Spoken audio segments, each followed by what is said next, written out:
Jumpa lagi Kisanak. Menurut Ade Armando, Denny Siregar rumahnya masih ngontrak. Denny sendiri membantah pernyataan tersebut.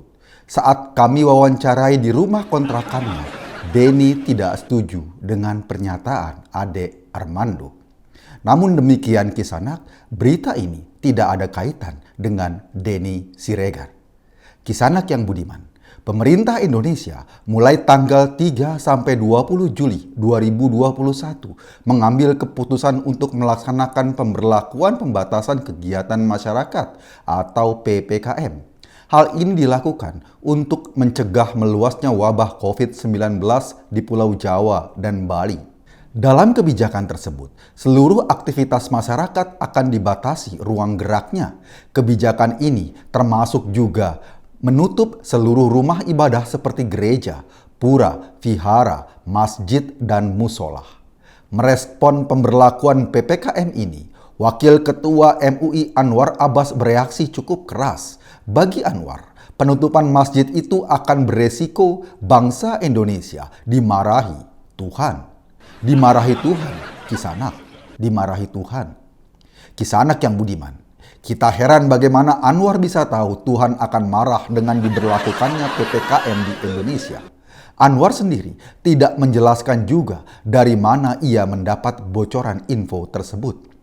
Padahal, jika saja Anwar mau belajar dari Nenowarisman, sebetulnya Tuhan tidak pernah marah dengan kebijakan PPKM yang dilakukan di Indonesia. Tuhan hanya khawatir kalau Prabowo kalah Pilpres, sebab kata Nenowarisman, jika Prabowo kalah Pilpres tidak akan ada lagi orang yang mau menyembah Tuhan. Kisanak, Kisanak, dengan pernyataannya tersebut, Anwar Abbas yang semula dikenal sebagai Wakil Ketua MUI, kini juga sudah bisa dikatakan sebagai ajudan Tuhan di Indonesia. Posisi Anwar Abbas ini sedikit memberi angin segar bagi kita, rakyat Indonesia yang sifatnya agamis. Kini, bagi Anda yang sering berdoa tapi belum dikabulkan oleh Tuhan, mulai hari ini dipersilakan menitipkan permohonannya via Anwar Abbas. Kisanak yang budiman, entahlah apakah jasa titip semacam ini bisa dijadikan peluang bisnis yang prospektif di masa depan. Sedangkan sampai saat ini, prospek masa depan masih dipegang oleh bidang sertifikat halal. Kisanak yang budiman, puja kerang ajaib, kuluk. Jika Anwar Abbas bisa menjadi juru bicara Tuhan di Indonesia, lain lagi dengan Anies Baswedan. Gubernur DKI ini memang tidak membutuhkan juru bicara. Kisanak yang budiman, dalam sebuah kesempatan mengomentari kebijakan PPKM ini, Gubernur Jakarta memberi keterangan singkat. Ini adalah ikhtiar penyelamatan bukan sekedar pembatasan. Jadi jangan kita pembatasan untuk pembatasan. Bukan tujuannya penyelamatan. Untuk melakukan pembatasan harus dilakukan penyelamatan. Demikian ungkap Gubernur Jakarta di hadapan wartawan beberapa waktu lalu. Kisanak, jika Anda mendengar ucapan itu, monggo silahkan kalau mau ke toilet. Kisanak yang budiman, sepertinya ketika memberi keterangan kepada wartawan, mungkin saja gubernur sedang pusing 7 keliling. Pasalnya, Rusun Nagrak Cilincing yang dijadikan sebagai rumah sakit darurat COVID-19 sampai saat ini belum ada perlengkapan apa-apa. Padahal di rumah sakit darurat itu rencananya akan ditampung 5.000 pasien COVID-19 asal Jakarta. Kisanak, Kisanak, kalau ditelusuri, sampai saat ini, rusun itu belum ada kasur, belum ada kipas angin, termasuk belum juga ada sapu dan kain pel. Untung saja, pasien COVID yang menginap di sana tidak terlalu butuh kelambu, tirai merah jambu, dan bantal pink berbentuk hati. Kisanak yang benar. Untuk proses pengadaan perlengkapan ruangan tersebut dengan cepat, Pemda DKI melayangkan surat kepada para duta besar negara sahabat yang ada di Jakarta. Intinya, minta sumbangan. Jangan bersedih, brother.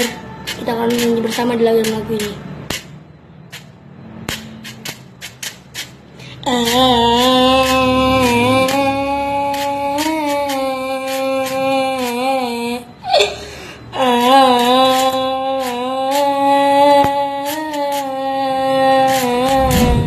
Mungkin Pemda mengikuti cara ormas di Jakarta dalam meminta THR kepada perusahaan-perusahaan di wilayahnya dengan melalui surat permohonan.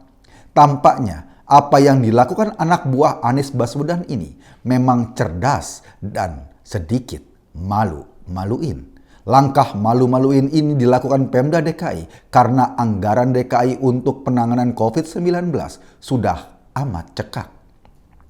Memang kisanak, jika untuk kebutuhan penting, anggaran Pemda DKI selalu cekak. Tapi kalau untuk hibah buat ormas, untuk DP Formula E, untuk ngecat jalan sehingga menjadi jalur sepeda, DKI selalu punya dana berlebih. Kisanak, oh kisanak, berkenaan dengan anggaran COVID-19 ini, saat ini Pemda DKI juga lagi pusing 7 keliling ketika KPK minta klarifikasi bagaimana penyaluran dana bansos di DKI Jakarta.